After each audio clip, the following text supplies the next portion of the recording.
Thank you, Speaker. My question is to the Treasurer. Will the Treasurer explain to the House how the government is promoting economic growth through a stronger budget, and are there any threats to responsible fiscal policy? The Treasurer has the call. Mr. Speaker. Member for Sydney will cease interjecting. Member for Sydney is now warned. I thank the member for Braddon for his question, because the member for Braddon knows that the way to have a strong budget is to have a strong economy. And the way to have a strong economy is to focus on policies that promote growth. And they know, we know on this side of the House, that to promote growth you need a tax system that encourages people to work, save and invest, and to ensure that they are making the decisions that they want to make so we can grow revenue based on stronger economic growth. Now, those opposite have a different approach. They believe the way to have strong economic management, and it's a fallacy, Mr. Speaker, is that you raise taxes, you pull more out of people's pockets to chase higher and higher levels of expenditure, which is what those opposites seek to do. Now, Mr. Speaker, we believe that strong economic management is the road to building a stronger economy, because it inspires confidence both in consumers and businesses. And we note the figures today, Mr. Speaker, that have come out in terms of the improvement in business and consumer confidence figures. Now, these figures will move around, Mr. Speaker. They'll go up and down. And the way you earn confidence is you have the policies that back up that confidence, Mr. Speaker.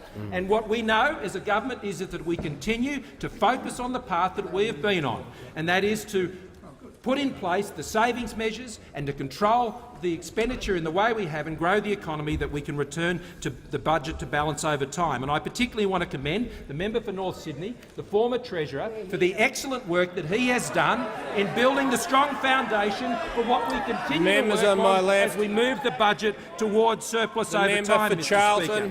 We have reduced real growth in government expenditure from 3.6% on average per annum under Labor down to 1.5%, Mr. Speaker, on average in the 2015-16 budget and the forward estimates. We've implemented a total of 332 budget measures out of a total of 407. We have delivered $9.4 billion in expenditure savings from the 2015-16 budget already. And overall, since 2013-14 MyEFO, some $85 billion of budget improvement measures, which include over $64 billion in savings, have been able to be delivered to ensure a stronger budget. Now, those opposite, Mr. Speaker, what have they learned from this process from their time of excessive spending? They currently have $57 billion worth, $57 billion, Mr. Speaker, in commitments and failures to support savings, Mr. Speaker, and they add up like this. $3.6 billion in budget measures that they themselves put forward that they refuse to support today.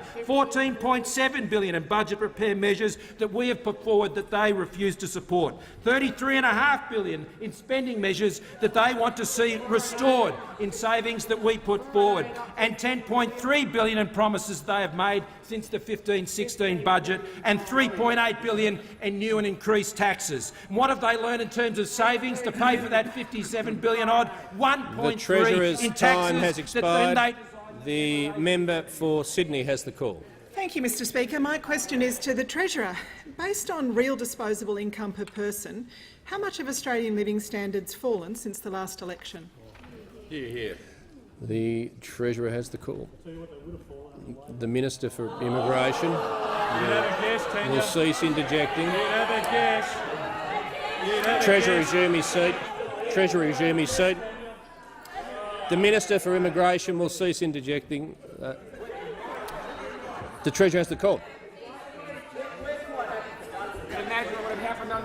Mr. Speaker, thank you, Mr. Speaker, and I thank the member for their questions.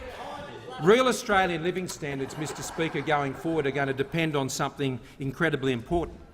And Australians, as they sit at home today, and when they are concerned about their job, about their family incomes and their family circumstances, as they are thinking about these issues, they're looking overseas, they're looking at volatility, they're looking at uncertainty and changes. And what we are doing on this side of the House, Mr. Speaker, what we're looking to do is ensure that we back Australians to make the transition that they know that they need to make and that we need to make as an economy to ensure that they have their prosperity in the future. Now, some of those opposite have mentioned wages, Mr. Speaker. Now, the way for Australians to earn higher real wages, Mr. Speaker, is to ensure that we have productivity gains in the economy. That's how you get higher wages. That's how higher wages were able to be achieved under the Howard Costello government, Mr Speaker, because they ensured that they put in place policies that grew— Treasurer resume his seat. The member for Sydney on a point of order. Thank you, Mr Speaker. Point of order on relevance. If the Treasurer doesn't know, he should just sit down. The Treasurer has the call. Members on my right, the Leader of the House and the Minister for the Environment will cease interjecting. The Treasurer has the call. Mr Speaker, I'm addressing the issue of the real living standards of Australians. And those opposite might want to play these games, as I know they will. But what Australians want to know, Mr Speaker, is the plan to go forward.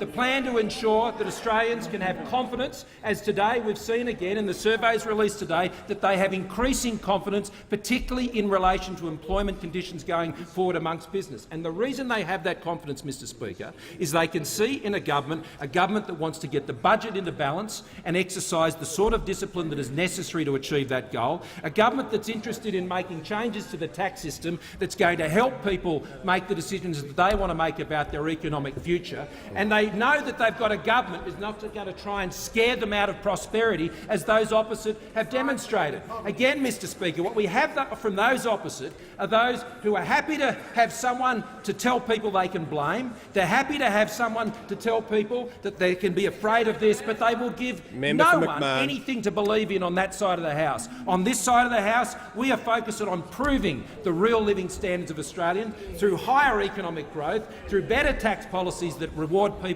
to work, save and invest, Mr Speaker, and can grow the income capacity of this country. And through the free trade agreements, Mr Speaker, you've got no better example than that.